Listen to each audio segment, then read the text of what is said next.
Okay, Sunday morning in the kingdom, and we're already having me phone trouble, so it's gonna be a terrible day. I can tell. I'll probably be sober. Yes, I have to stay sober for the big ham dinner tonight. The staff is cooking. Yes, she bought a ham, and it's got a bone in it, so the dogs will enjoy that later. So this morning we woke up to +3 Celsius, but feels like +2. I got my big jacket on. Can you see that? Ooh, I look puffy. Oh, yes, Seinfeld and the puffy shirt with Kramer. On the yo-yo scale, +37, but feels like +36. Winter's coming, maybe next week, yes. And also, too, make sure you like and subscribe the channel and share with your friends, because knowledge is power. That's why Brainy Smurf was the smart one, because he never told anybody.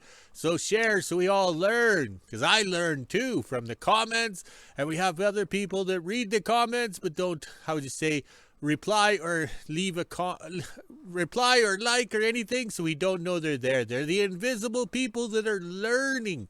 Yes, that's the whole idea, is this channel is to learn, because I'm learning, because I can't go to the coffee shop and go to the table of truth and learn from those guys. Oh yes, those guys aren't the brightest either. All right, the flags are looking good over there. I'm standing here because this is what it was like yesterday, trying to avoid the wind. We were all nestled in behind everything. The wind was unreal yesterday, and I blame that hurricane thing. Helena, I think it is, or Helena, doesn't matter. All hurricanes are named after women. They come in, destroy everything, take everything, and leave you high and dry, or high and wet. All right, the 38 GMC looks good, and over here is the vacuum. I had to stand here so I could reach the vacuum. All right, we're having vacuum problems. I don't know if you can see it in the little port there. The little dust cup keeps falling off and jamming up the vacuum. So that means I'm going to have to get out the gasket goo and repair it. Yes, I'm a different Canadian. We don't use duct tape. Well, we don't have any. But the thing is, we use gasket goo for everything because you can get it shipped in. And the 45 Chevy's looking good with the UD16 right there. Yes, doesn't that look good? All right, we got it tarped. One of these days we'll be back in the grader with the hood on and we don't have to tarp it. All right, we made a full rotation, I think. Just look at those skies. They're just icky skies. That means it's going to snow or rain or something. But the staff isn't coming over today. She's going to focus today on cooking that expensive groceries. Yes, the groceries are expensive up here. Everything's outdated, low-grade quality crap. Yes. Oh, well, we chose to live up here, but we don't have a mortgage, we don't have a car payment, we don't have an alimony payment or anything like that. Yes, oh, the life is simple up here. I should write my second book, Living Remote. Yes, get that done, so everybody around the world can see how things have changed drastically in 1 year. Big time. All right, we better go. Here comes the boss, even on a Sunday. Sunday morning in WHO-ville, and it's just after 10 a.m. and as you can see, it's pretty cloudy out here and it's also chilly. This is the temperature we're sitting at right now. It's 8 degrees Celsius, which is 46 degrees Fahrenheit. We even had the feels like on the bottom. Feels like it's trying to rain, so let's head inside, let the dogs back in and make breakfast. Then at 11 a.m. I'll head to the kingdom and grab his travel tray and some lemon juice so I can make blueberry pie and a nice ham dinner today. 11 a.m. and I just got the quad out. Now I'll head over to the kingdom and see what my dad's up to. We're not doing anything today because I'm making a nice ham dinner and a blueberry pie. As you can see, it is trying to rain. The ground is a little wet, so let's get going. Just after 11 a.m. and I made it to the kingdom and grabbed some lemon juice and my dad's travel tray, so now I can head back into WHO-ville with my dog treats and go start making my apple pie and get the ham ready for tonight. And as you can hear in the background, it is starting to rain, so I better get going. 11:30 and I just made home from the kingdom and put the quad away. Now I'll head inside and start getting all my prep ready. I'm making blueberry pie with homemade crust. I actually started my pie crust last night so it would sit and be ready for today. Then I'm making ham with mashed potatoes, stuffing, gravy, and vegetables, so it's going to be pretty good. These are the pie crusts I'll be using. A fellow subscriber actually sent these up to us. Thank you so much again. I will be putting these all to good use. Maybe one day I'll make a small little pie or something else, but this is so cool. I cannot wait to make a blueberry pie. Now let's start doing the prep. 12:30 and I'm just finishing up lunch. I had grilled cheese and tomato soup. It was actually pretty good, perfect on a rainy day. This is the temperature we're sitting at right now. It's 10 degrees Celsius, which is 50 degrees Fahrenheit. We even have the feels like on the bottom. It is extra chilly out right now and actually started to rain, so let's head inside, let the dogs back in, and get my blueberry pie prepped. Almost 2 p.m. and I'm just getting ready to start my pie. I already have my pie crust ready. I just have to roll it out. These are the freshly picked blueberries that I got back in early September. I just froze them. That way I can keep them even longer. This is the recipe I will be using. The same one as last time from a fellow subscriber. And same with the pie pan. Thank you guys so much. Now let's make some pie. Just after 2 p.m. and I was able to make 2 pies instead of one big one. This will be my dad's and this is my little helpers and I. Now let's put them in the oven for an hour or so and see what happens. While this is cooking, I'll be prepping the ham and potatoes for our supper. 2:30, I'm not sure if you can hear that in the background, but it has started to thunder and lightning out here and the wind's picked up a lot. It was pouring rain a few minutes ago, but of course when I come out to record, the rains have stopped, but I'll try and get another video.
Just after 2:30, and as you could hear in the last couple videos, that was lightning. Wow, that was actually pretty cool. As I was speaking, there was a big lightning strike right there. But I was about to say, as you've seen in the last few videos, it is pretty nasty here right now. Not much rain, but lots of thunder and lightning.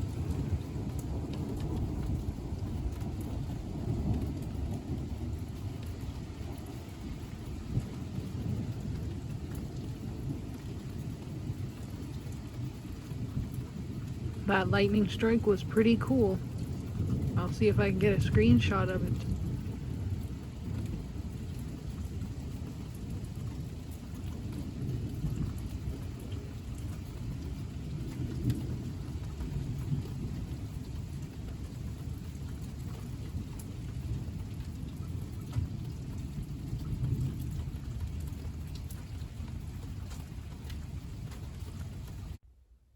Forgot to mention in my last video, it is cheaper to buy all this and make 6 meals. That's how much I think we'll all get out of this. Me and my little helper will each get 2 meals, and my dad will have 2 to 3 meals for his own. So it's cheaper to go this way than it is to go out to the 3:30, and it looks like the rains have stopped for the moment, but it is still pretty windy out here and chilly. Now let's head inside, let the dogs out before it starts to rain again, because it is pretty dark off into the distance.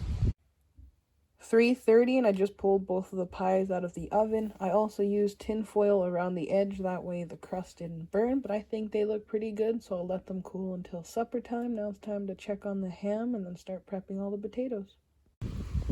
5 p.m. and this is the temperature we're sitting at right now. It's 12 degrees Celsius, which is 53 degrees Fahrenheit. We even have the feels like on the bottom. As you can see, it is still raining and pretty windy, so let's head inside and start making potatoes, and then at 6 p.m. supper should be ready so I can head to the kingdom. 6 p.m. and I'm officially done cooking and bagged everything up. This will give my dad 2 or 3 meals, plus my little helper and I each have 2 meals, so we got lots out of this ham. Now it's time to head over to the kingdom and drop this off and end my day. Okay, seems how we had computer troubles and then we're having an early supper. The staff has worked hard to make us a nice ham supper, so we'll do a fill-in video here. Let's recap on a few things we're known for. Okay, we're the only guys with the Lynn tractors that actually go out and hit trees. Go out to the wilderness and perform like they're supposed to. But we're also the only people that have wooden sleighs. Yes, the skinny skis. Alright, so let's discuss the Lombard skis. Lombard and Lynn were in partnership at one time when they started with the track machines. Yes, this is back in the days when was Holt, Best and everything before they can become Caterpillar. So that's why the Lombard tractors and the the Lombard tractor and the Lynn tractor kind of look the same because they were using the same, how would you say, techniques or whatever. So they parted ways, but these are the Lombard cross pole skis. Okay, they pull on the skis. This is how they become the cross poles. Okay, can you see the cross poles there? These ones here were set up for pulling logs. I think we hauled a log cabin into a lodge here, so that's why the short little bunks in here. But back then in the day, where the bolt holes would be, that would be wood, just like this crossbar right here. So the bad part about these skis is they pull on the front of the skis. Oh, can you see that, Les Nessman? It kind of falls off. Yes, just a minor detail. So the reason for the cross poles, as they're called, is for steering, and so these bunks don't go bumping into each other. So if you're hauling logs, you don't have to worry about it. Let's go take a look at the sleighs. Okay, one of the very first sleighs I built after the welding sleigh was the Lombard cross pole sleigh. So basically we made and took all the steel and replaced the wood with steel. Oh yes, I just had some peanuts, yes.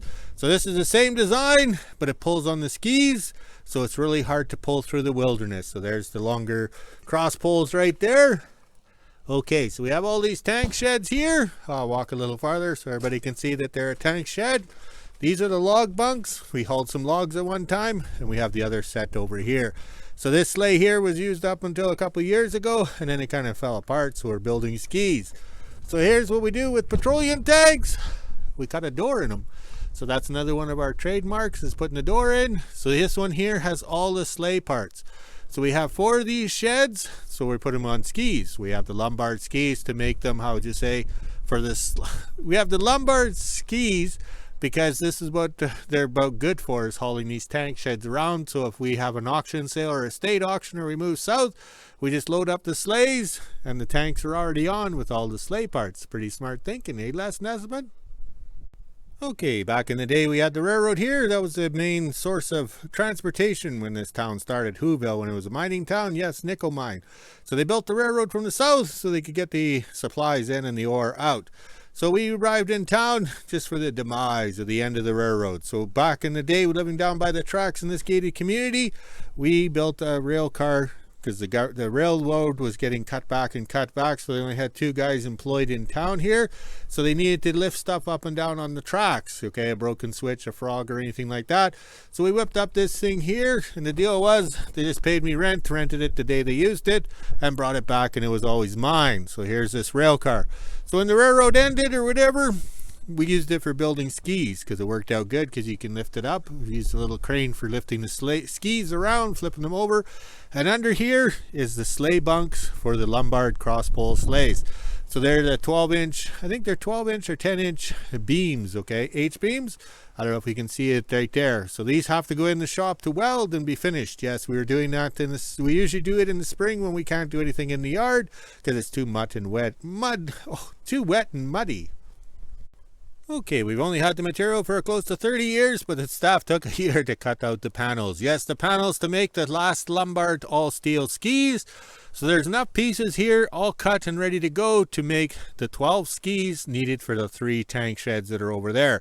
So that'll give us 4 Lombard cross-pole sleighs to show the world that they're not bush sleighs. They're made for hauling logs or something on a, how would you say, even flat trail. All right, let's go look at the ultimate bush sleighs.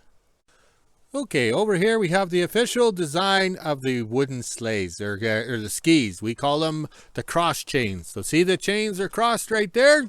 And the best thing to do is do a YouTube search on Camp Century, because the United States Army or whatever went to Greenland, I think it was, and they tested skis and sleighs over there to build a nuclear power substation or fortress or something under the ice or in the snowbank, okay? So I'm not sure if I'll be able to find the link. I'll try and remember.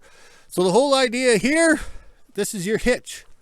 Okay, so you pull on the hitch sends the power back here, not to the skis, but to the chain. The chain sends the power to the bunk. The bunk now is pulling. The skis are free flopping or floating or flopping, yes. Just like your flip-flops when you're drunk, yeah.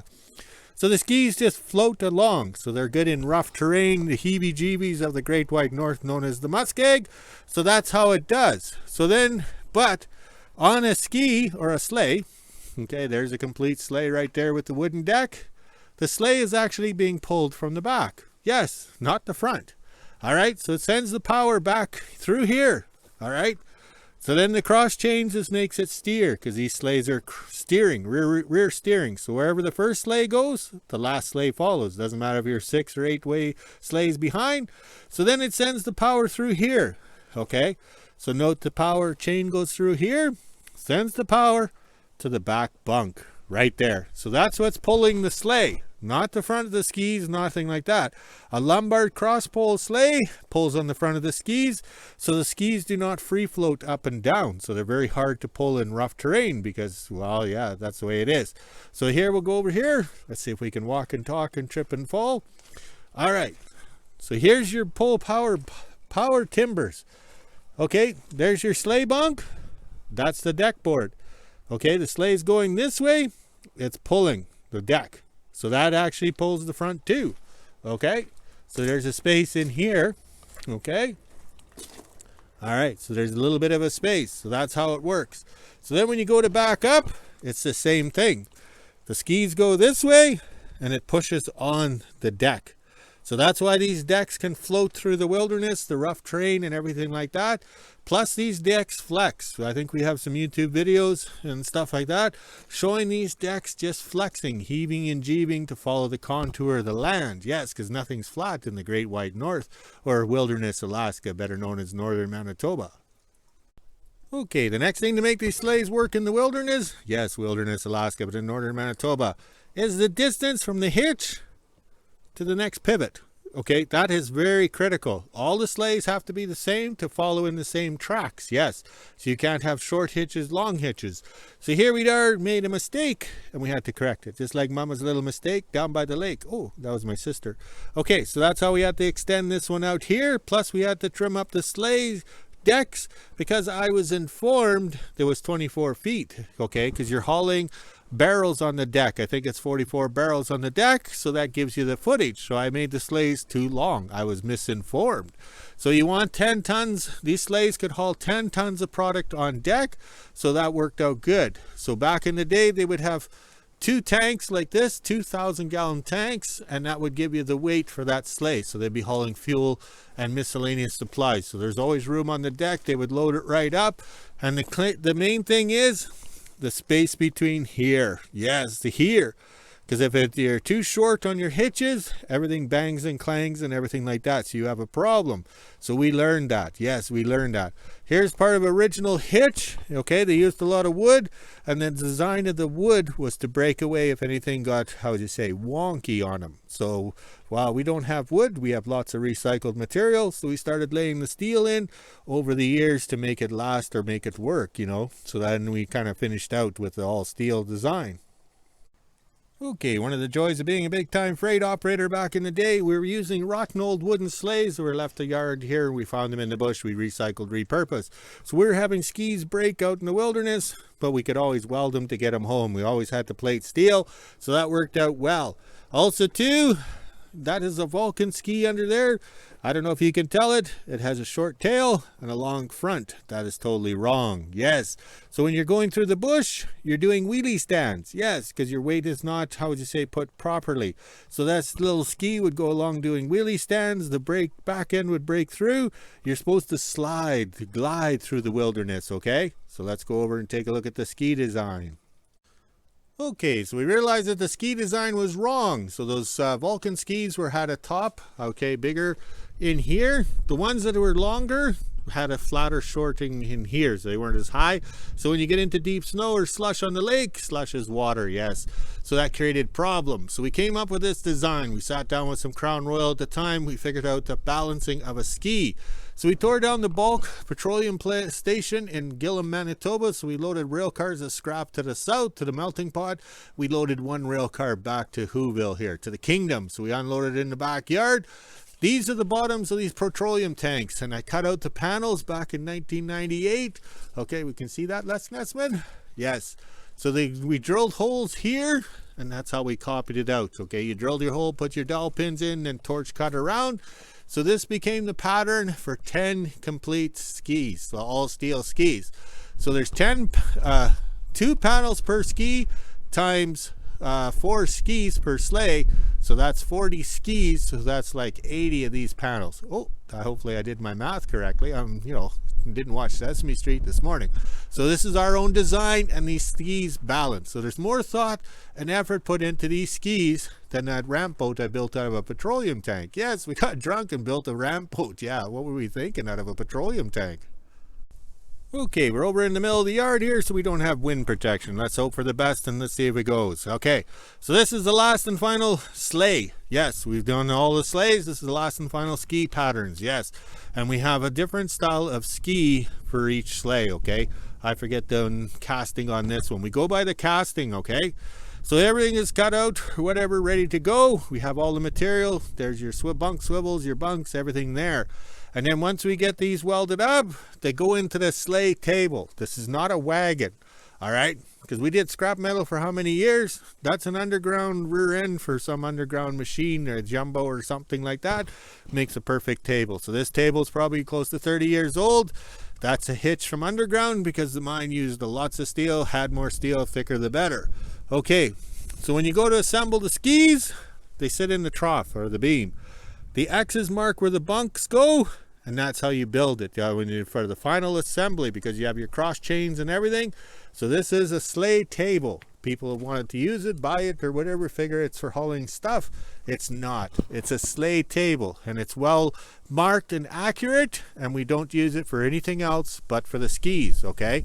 Because we can't have it all bent and wonky for when you build the final assembly on the sleighs. So this is the last and final one that we've done, and we're hopefully get it done before my estate sale. That way it'll be a complete sleigh. We wouldn't want to be selling parts now. Nobody will buy them. All right, let's go check our minutes and see if we have enough to fulfill the 20 minutes for everybody to have a nap. Okay, it's starting to rain again. We have enough minutes for this video, and that ham dinner is going to taste so good. The staff's on their way to deliver it, and look at the rains. Look at the puddle. Oh, well, the cats are looking good. Everybody's looking good.